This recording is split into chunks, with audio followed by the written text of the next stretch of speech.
আপনি যদি বাঙালি দরদি হন, ত্রিপুরাকে গ্রেটার ত্রিপুরাল্যান্ড বানানোর জন্য আপনি আন্দোলন করতেন না।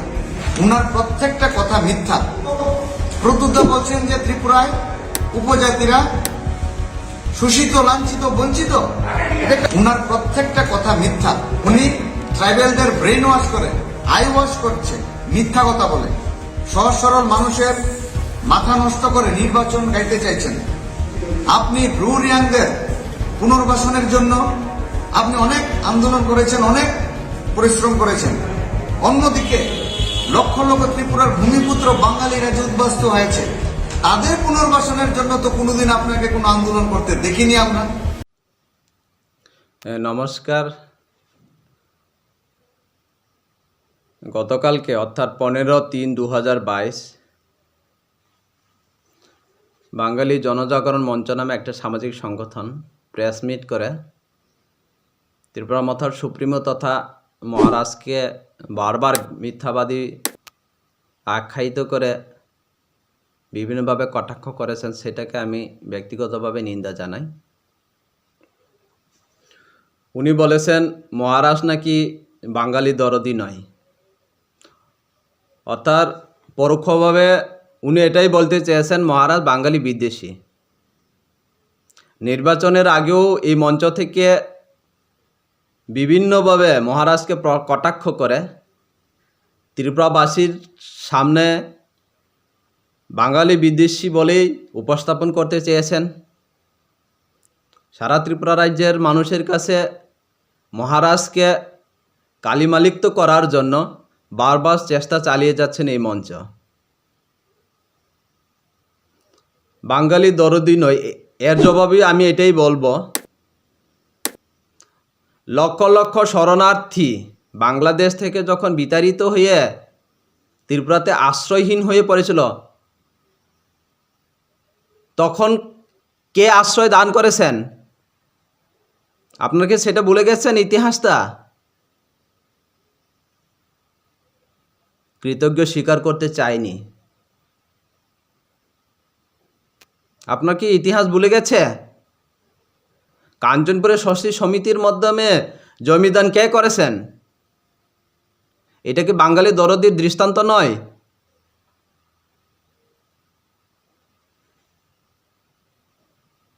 এই মঞ্চ বিভিন্নভাবে নির্বাচনের আগে বিভ্রান্ত সরিয়েছেন।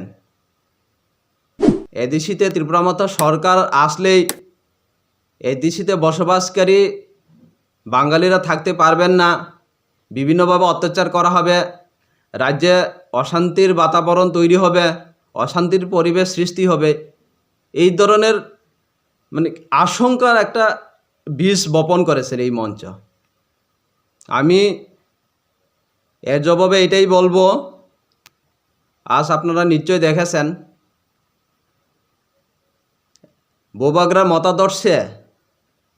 বোবাগ্রার মতাদর্শে অনুপ্রাণিত হয়ে আজ সমতলের তুলনায় পাহাড়ে অনেক শান্তি, রাজনীতি, প্রতিহিংসা নেই বললেই চলে। আর উনি এদেশি থেকে বাঙালি বিতরণ কয়েকটার ঘটনার কথা উনি বলেছেন। উনি যদি সময়কালটা ঠিক করে বলতেন তাহলে মানুষ বুঝতে আরও সহজ হতো। আমি তবু ধরে নিলাম সময়কালটা 1997 থেকে 2004। সত্যি এই সময়কালটা ত্রিপুরা রাজ্যের একটা অন্ধকার যুগ বলা যায়। সেখানে শুধু সমতলের বাঙালিরা নয়, এদেশির বাঙালিরা নয়, উপজাতিরাও কিন্তু উপজাতিদের জনজীবনের প্রভাব পড়েছেন। আমরাও কিন্তু এই পরিস্থিতির শিকার হয়েছেন। রাজনীতি বিচক্ষণ যারা রয়েছেন তারা এটা একটা জলের মতো ক্লিয়ার, জলের মতো পরিষ্কার। মেকি উপজাতি দরদি যে সরকার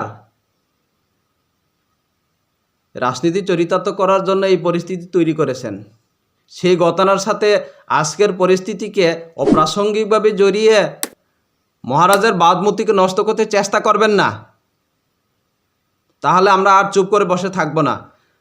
বলেছেন কি প্রদ্যুৎদা, না প্রদ্যুৎদা। মহারাজ বলতে আপনার এত অ্যালার্জি কেন? এটা তো আপনার বিদেশি মনোভাবের একটা বহিঃপ্রকাশ। প্রদ্যুৎ দা বলেছেন কি? প্রদ্যুৎ দা।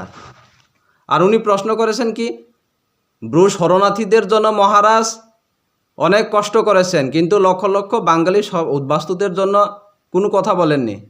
আরে আপনারা তো বাঙালিদের ভবিষ্যতের জন্য একটা সংগঠন, বাঙালিদের ভবিষ্যৎ নিয়ে আপনারা চিন্তা করুন। আপনারা একটা বাঙালি জাতিভিত্তিক একটা সংগঠন, আপনারা তাদের জন্য চিন্তা করুন। আমরা তাতে কোনো বাধার সৃষ্টি করে নেই তো। মহারাজ যেহেতু জনজাতিভিত্তিক একটা সংগঠনের সুপ্রিমো, প্রথমত তিনি জনজাতিদের ভবিষ্যতের স্বার্থ সংশ্লিষ্ট বিষয় নিয়ে চিন্তা করবেন, সেখানে আপনার এত আপত্তি কেন? আর বলছেন গ্রেটার ত্রিপুরাল্যান্ড পেলে বাঙালিদের ভবিষ্যৎ মানে ভয়ঙ্কর হবে। কে বলেছেন এই কথা? তো আপনারা এদেশি নির্বাচনের আগেও তো বলেছেন ত্রিপুরা মতো সরকারে আসলে বাঙালিরা থাকতে পারবেন না। আজ চিত্রটা কি হলো? সে আপনাদের সমতলের তুলনায় আমাদের পাহাড়ে এখন খুব শান্তি। আপনারা এইভাবে বিভ্রান্তি সরাবেন না, মানুষকে ভুল বুঝিয়ে। আজ ত্রিপুরা ছাড়া সেই 1980 1990 ত্রিপুরা ছাড়া, আজ আমরা অনেক সচেতন। আপনারা আপনাদের অধিকার আদায়ের জন্য আন্দোলন করুন, তাতে আমাদের কোনো অসুবিধা নেই। কিন্তু আমাদের গ্রেটার ত্রিপুরাল্যান্ড দাবিকে আপনারা নাই সমর্থন করুন, কিন্তু আপনারা যদি বাধা দিতে চেষ্টা করেন তাহলে আমরা আর চুপ করে বসে থাকব না। আর কয়েকটা তথ্য দিয়ে কি বলেছেন, 16 জন বিডিও, কয়েকজন এসডিএম, কয়েকজন এইচএম উপজাতি। এর মানে এই নয় যে উপজাতিরা শোষিত বঞ্চিত নয়। আপনি পাহাড়ে আসুন, পাহাড়ের চিত্রটা দেখুন। আজকে 70 বছর ধরে আমাদের সাধারণ মৌলিক চাহিদার জন্য আমরা আন্দোলন করতে হচ্ছে, সামান্য জলের জন্য আন্দোলন করতে হচ্ছে। এইভাবে আজ আমরা অস্তিত্ব বিপন্নর পথে। সেই জন্য আমরা গ্রেটার ত্রিপুরাল্যান্ড দাবি করছি। আপনারা এখানে কোনো বাধা দেওয়ার কোনো দরকার নেই তো, আপনি নাই সমর্থন করুন। বলেছেন প্রদ্যুৎ দা। না, প্রদ্যুৎ দা। আমি সর্বশেষে এটাই বলবো,